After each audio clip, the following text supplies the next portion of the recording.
Bom dia para vocês, tudo bem? Vamos fazer hoje o quinto passo dos 12 passos. E aí, você tá pronto para o nosso quinto passo? É um passo muito importante e você vai ver como ele traz bênçãos nesse passo. Então, antes da gente começar os 12 passos, a gente tem que lembrar umas coisinhas. Você tá lembrando de todos os dias repetir: eu sou um filho amado de Deus? Eu estou usando os 12 passos para melhorar e enumerar todos os problemas que você tem? E aí, tá lembrando de fazer isso? Então vamos recordar? Então olha só, eu sou a Nara, eu sou uma filha amada de Deus, estou usando os 12 passos para melhorar. Nossa, agora eu esqueci. O que eu tava melhorando? Pode? Eu tenho que lembrar, tá? Uma hora eu lembro. Mas aí você lembra os seus, tá bom? Lembra os seus e fala. E quando acabar, vamos lembrar dos nossos 10 yes. Yes, yes, yes, yes, yes, yes, yes, yes, yes, yes, yes. Sempre lembrando que o último yes é mais longo, tá bom? Por que disso? Porque isso aumenta a sua percepção de vitória. Então, quando você fala os seus problemas e depois você faz esses yes, você tem mais a sensação de que você vai conseguir vencer esses problemas, tá? Isso é tudo explicado pela neurociência, viu? Então, vamos lá. Vamos começar o quinto passo. Tchararam. O que é o quinto passo? O quinto passo se chama confissão. Bem interessante, né? Então, ó, o quarto passo, a gente precisou ter muita coragem para enumerar os nossos defeitos, os nossos erros, os nossos vícios, os nossos problemas. E agora, no quinto passo, a gente vai precisar confessar esses problemas. Então, eu vou confessar primeiro, lógico, para Deus. Falar: Senhor, eu tenho todos esses problemas e eu preciso entregar eles para o Senhor me dá a vitória sobre eles, tá? Só que toda vez que a gente tem problemas, infelizmente, a gente tem os descuidos, porque geralmente os problemas que eu tenho, eu acabo prejudicando outras pessoas. Então, esse problema que eu tenho, ele pode estar prejudicando o meu cônjuge, o meu namorado, o meu filho, a minha mãe, os meus amigos, meus colegas de trabalho. E aí, eu vou precisar ver o que eu estou prejudicando essas pessoas e ir um por um confessando a eles todos esses problemas. Você lembra que tem na passagem na Bíblia que fala: confessai-vos uns aos outros? Aqui mais na frente a gente vai ver essa passagem. E ela é muito importante, e com ela vem uma bênção. Você sabia que quando você confessa o seu pecado e você pede perdão para outra pessoa, você acrescenta seus dias de vida na terra? E não é acrescentar qualquer, é acrescentar bons dias de vida na terra. Então, quando você pede perdão para Deus e perdão para o seu próximo, Deus te acrescenta bons dias de vida. Olha que coisa importante, olha que coisa interessante. Então, nós vamos começar a ler agora, né? O Caminho a Cristo, edição especial em 12 passos, tá? Tá aqui, ó, edição especial em 12 passos, tá bom? O quinto passo. Então, vou ler ele aqui para vocês entenderem como que a confissão é importante e o que ela traz de benefícios para nossa vida. Então, vamos imaginar, se os 12 passos eles estão aqui para melhorar a minha vida, para aumentar o meu bem-estar, para aumentar a minha qualidade de vida, para que eu tenha uma vida melhor, então eu preciso fazer algumas coisas que não são tão boas assim, mas que vão me dar dias melhores depois que eu fizer isso, tá bom? Então vamos lá. Quinto passo: admita diante de Deus, de si mesmo e do outro os seus erros, exatamente como eles são. Gente, esses dias minha mãe contou uma historinha do meu avô que eu ri muito. Meus avós se separaram, né? E meu avô um dia estava na igreja e ouviu um sermão que mexeu muito com ele, que ele precisava pedir perdão, que ele precisava perdoar. E aí ele foi lá na casa da minha avó fazer isso, né? Só que ele chegou lá e falou assim: olha, eu vim aqui te perdoar por tudo de mal que você fez a mim. E a maior parte das brigas deles era porque meu avô traía muito a minha avó, né? Então, assim, ela ficou muito injuriada e ela botou ele pra fora da casa dela aos tapas. Porque, né, de acordo com a percepção dela, de acordo com a percepção de muita gente, né, a traição é algo muito ruim. Então, quem trai é o maior, como que eu diria, o maior responsável pelos problemas, né? Se eles se separaram foi por causa das traições deles. Se eles brigavam era por causa da traição dele. E na verdade, né? Minha avó também tinha culpa em muita coisa. Minha avó também fez muita coisa errada. Ele errava em trair, mas ela errava em outros aspectos também. Então, ele devia ter ido lá da forma correta, de acordo com o enunciado do quinto passo fala, que é reconhecer os seus erros exatamente como eles são.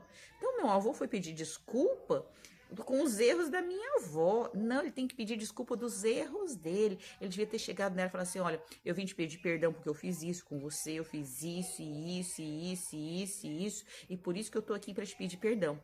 Gente, não importa o erro do outro, não importa o que o outro fez de errado ou certo, o que importa é você, é o que você fez, o que importa é sua comunhão com Deus, o que importa é você pedir perdão pelas coisas erradas que você faz. Se a outra pessoa que você estiver pedindo perdão estiver preparada para te dar o perdão, para te perdoar, para chegar em você e falar assim: olha, então eu vou te pedir desculpa porque eu fiz isso e isso de errado e eu também preciso, né, te pedir perdão. Aí sim, aí tá tudo certo. Mas tem muita gente que só te escuta pedir perdão e fala assim: não, você tá perdoado. E pronto, ficou por isso mesmo. Então, a reação do outro, ela não é a sua responsabilidade. A reação do outro é do outro, não é sua. Então, a sua responsabilidade no quinto passo é pedir perdão, é confessar o seu pecado, confessar o seu erro para Deus e confessar o seu erro para quem você prejudicou. Pronto, é isso que você vai fazer e não importa o que o outro fez ou deixou de fazer, se o outro virou as costas, não quer papo com você, se o outro não quer conversar, não importa. O que importa é que você está com o coração contrito, que você está com o coração arrependido e que você quer fazer a vontade de Deus, que você quer pedir perdão pelo erro que você cometeu. Tá? Então, esse é o ponto central do quinto passo. Confessar o seu pecado, pedir perdão e sair aliviado de seus erros, tá bom? Muita gente que sente culpa, ele não vai sair tão aliviado assim, mas toda vez que a culpa vier, te fazer mal, você fala assim: olha, eu confessei o meu pecado para Deus, eu confessei o meu pecado para a pessoa que eu prejudiquei, então agora estou livre da culpa. Então, uma das coisas que o quinto passo traz pra gente é isso, é a liberdade da culpa dos nossos pecados, porque a partir do momento que você confessou para Deus, que você confessou para o próximo, a culpa ela precisa parar de existir. E se ela continuar fazendo igual um pica-pau na sua cabeça, você fala assim: culpa, eu já fiz a minha parte, eu já confessei, eu já pedi perdão e eu já entreguei para Deus. Então, essa parte do quinto passo é para te livrar da culpa pelo resto da sua vida. E toda vez que a culpa chegar, você sabe que você tem que fazer o quê? Você tem que confessar para Deus, confessar para a pessoa que você fez algo de errado e se livrar dela. E mandar a culpa ir para longe de você. Bom? Então vamos lá. Confessar não é apenas contar o que fizemos de errado, é mais do que isso, é reconhecer a nossa culpa, é assumir a responsabilidade pelos nossos atos, é não oferecer justificativas pelo que fizemos, nem acusar outras pessoas como culpadas por termos agido do modo como agimos. A confissão envolve identificar o nosso comportamento, atitude, crença ou sentimento. Implica reconhecer a natureza negativa do que há em nós, sem terceirizar a responsabilidade. A confissão verdadeira sempre tem um caráter específico e reconhece cada pecado em particular. Esses pecados podem ser do tipo que devem ser levados unicamente a Deus, ou podem ser erros que precisam ser confessados a quem sofreu a ofensa. Ou pode ter um caráter público, devendo então ser confessado publicamente. Mas toda confissão deve ser objetiva, direta e reconhecendo os erros dos quais somos culpados.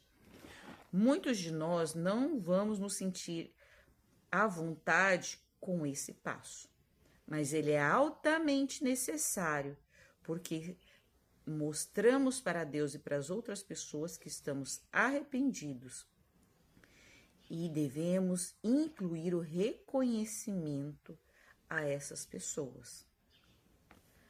Ao nos colocarmos em situação de vulnerabilidade, admitindo a outra pessoa os nossos erros, começamos a entender o valor e a bênção que vem da interdependência.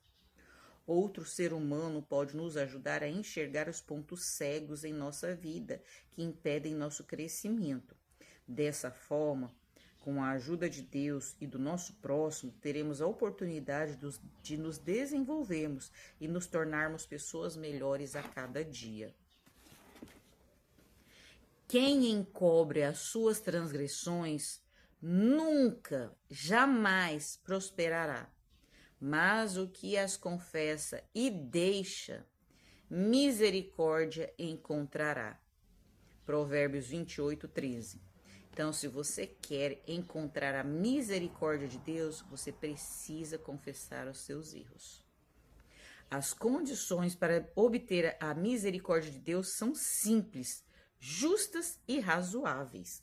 O Senhor não requer que façamos algo difícil. Não precisamos fazer longas e cansativas peregrinações, pagar promessas dolorosas, encomendar a nossa alma ao céu. Não, nós precisamos confessar e deixar os nossos erros. Somente assim alcançaremos a misericórdia. Então tem muita gente que faz aqueles, como é que chama? Que sobe escada de joelho, que dá volta na basílica ajoelhado. Gente, você não precisa fazer isso. O que você precisa é mostrar verdadeiro arrependimento para Deus e para os homens. Se você fez isso, você alcança a misericórdia de Deus. O apóstolo diz: confessem seus pecados uns aos outros e orem uns pelos outros para que vocês sejam curados. Tiago 5,16. Confesse seus pecados a Deus, o único que pode perdoá-los. E confesse as suas faltas uns aos outros. Se você ofender um amigo ou vizinho, deve reconhecer seu erro, e ele tem o dever de perdoá-lo. Você deverá então buscar o perdão de Deus, pois a pessoa ofendida é propriedade divina. Ao magoá-la, você pecou contra o seu Criador e Redentor. O caso é levado ao único e verdadeiro mediador, nosso grande sumo sacerdote, que foi tentado em todas as coisas à nossa semelhança, mas sem pecado. Só ele pode se compadecer das nossas fraquezas, o qual tem condição de purificar-nos de toda iniquidade. Hebreus 4:15. Então, vocês viram como é importante pedir perdão para as outras pessoas? Como é importante confessar, identificar o erro e ir lá e resolver o problema? Então, é isso aqui que a gente tem, é isso aqui que a gente precisa. Os que não se humilham diante de Deus, reconhecendo a sua culpa, ainda não cumpriram a primeira condição para que sejam aceitos. Se ainda não experimentamos o arrependimento completo e definitivo e não confessamos o nosso pecado com verdadeira humildade e espírito quebrantado, não estamos buscando o perdão dos nossos pecados com sinceridade. E procedendo assim, jamais encontraremos a paz de Deus. A única razão para não termos nossos pecados perdoados é não estarmos dispostos a humilhar o coração e aceitar as condições da palavra da verdade. Instruções a respeito desta questão são bem claras. A confissão do pecado, seja ele público ou oculto, deve ser feita de maneira franca e sincera. O pecador não deve ser forçado a confessar. Também não deve ser feita de maneira displicente e descuidada, nem exigida daquelas que não reconhecem o terrível caráter do pecado. Vocês lembram quando era criança? Não sei se a mãe de vocês fazia isso, a minha pelo menos fazia. Quando eu e meu irmão brigávamos, vai lá, abraça seu irmão, pede desculpa pra ele. Eu fazia assim, né? Queria nem ver, queria nem olhar a cara dele, né? Quantos de nós já não fizemos isso, né? A gente tá lá com a culpa, martelando o pecado, fazendo um pica-pau na nossa cabeça, né? E aí a gente vai lá, fulano, desculpa aí, perdoa aí. Não, né? Daquele jeito assim, né? Displicente, irresponsável, né? Perdoa aí, desculpa aí, vai desculpando aí, né? Não, a gente precisa pedir perdão para Deus de forma correta, ela deve ser responsável. A gente precisa confessar os nossos pecados aos outros de forma responsável também, pedindo perdão e confessando os nossos erros. E olha só o que diz o Salmo 34:18. Perto está o Senhor dos que têm o coração quebrantado, e ele salva os de espírito oprimido. Então, a gente precisa se agarrar às promessas de Deus. Eu estou com a culpa do meu erro e eu vou levar essa culpa do meu erro para Deus e eu vou confessar aos outros que eu prejudiquei e somente assim eu vou alcançar a misericórdia de Deus. E essa misericórdia nos acrescenta mais dias de vida. E não é qualquer dia, são mais dias bons na nossa vida, tá? A confissão verdadeira sempre tem um caráter específico e reconhece cada erro em particular. Esses erros podem ser do tipo que devem ser levados unicamente a Deus, ou erros que precisam ser confessados àqueles que sofreram a nossa ofensa. Deus deseja curar, devendo então ser confessados publicamente, mas toda confissão deve ser objetiva e direta, reconhecendo os pecados sobre os quais somos culpados.